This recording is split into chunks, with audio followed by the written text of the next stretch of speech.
हम लोग मीडिया में हैं, तो मतलब मैं भी आज तक में थी और हस्बैंड भी हैं।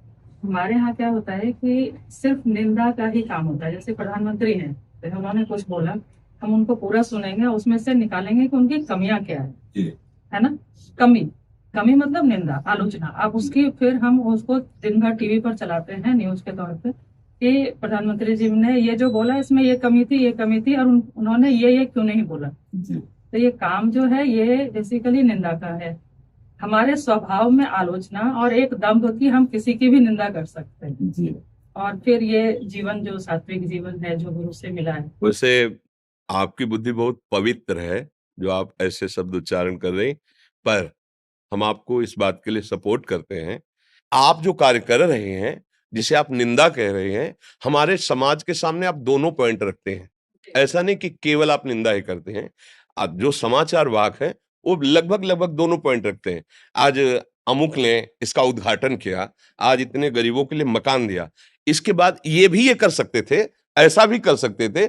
आप समाज के प्रश्नवाचक बन करके खुद आप समाज के प्रश्न करते हैं और उनको भी सावधान रखते हैं कि आप ऐसा कर सकते हैं। आपने जो ये किया, ये आपको नहीं करना चाहिए हमारे समाज के लिए। ऐसा मुझे लगता है, यदि पैसा लेकर किसी की निंदा करने का आप कार्य करें तो वो निंदनीय है। यदि आप अपने अधिकार अनुसार कार्य कर रही है तो वो वंदनीय है, क्योंकि आप वो सूक्ष्मता से वो बात पकड़कर समाज के मंगल के लिए आप प्रधानमंत्री तक की सूचना दे सकती है कि अगर ऐसा किया जाए तो हमारा भारत, हमारी समाज, हमारी प्रजा और सुखी हो जाए। तो मुझे ऐसा लगता है कि वो निंदनीय विषय नहीं है। पर यदि आपको किसी ने धनराशि दी और कहा कि आप इसकी धज्जियां उड़ा दीजिए, अब वो अधर्म हो जाएगा।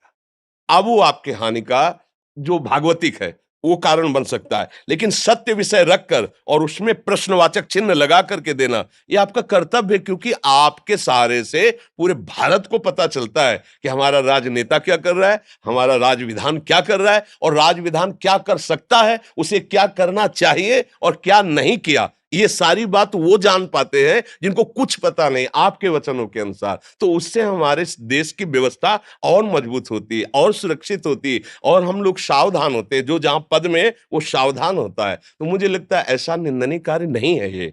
अगर हम धर्म से चलते हैं तो ये कार्य बहुत अच्छा है। मंत्री इसीलिए रखे जाते थे पहले, जो राजा के, अभी भी जैसे है कि आप राजा की हाँ में हाँ नहीं मिलाना है। अगर आपको लग रहा है कि मंत्रणा सही नहीं तो आपको विरोध करना है उसका। इसीलिए कहा सचिव, वैद्य, गुरु तीन जो प्री बोले भयास, राज धर्म तन तीन कर होई ना, होई बेगही नाथ। आज अगर मीडिया सही ढंग से चल रही है, सही ढंग की बात हम कह रहे हैं, धर्मयुक्त, तो बहुत बड़ा कार्य कर रहे हैं। क्योंकि समाज के सामने सबको भय लगेगा कि अगर हमसे चूक हुई तो मीडिया पूरा देश में वो बात फैला देगी। समझ रहे हो ना। तो समाज के भयवश, धर्म के भयवश या पद की सुरक्षावश सबको सावधान चलना होता है, यदि हम अपने धर्म से करें तो। अगर हम पैसे लेकर के किसी की धज्जियां उड़ाए या किसी की निंदा करें, वो फिर अलग विषय हो गया। तो इसलिए ऐसा भी नहीं कहना कि आपका कार्य केवल निंदा ही करना है या आपका कार्य केवल नाटक ही करना है, ऐसा नहीं है। क्योंकि ऐसा तब होगा जब आप अधर्म का पक्ष ले लेंगे। अगर आप धर्म से ठीक निर्णय, तो हमारे देश में स्वतंत्रता दी गई मीडिया को, आप किसी के भी विषय में बोल सकते हैं, लेकिन अच्छी जानकारी लेकर के। अगर वो गलत है तो आप बोल सकते हैं, आपको दंड विधान नहीं दिया जाएगा।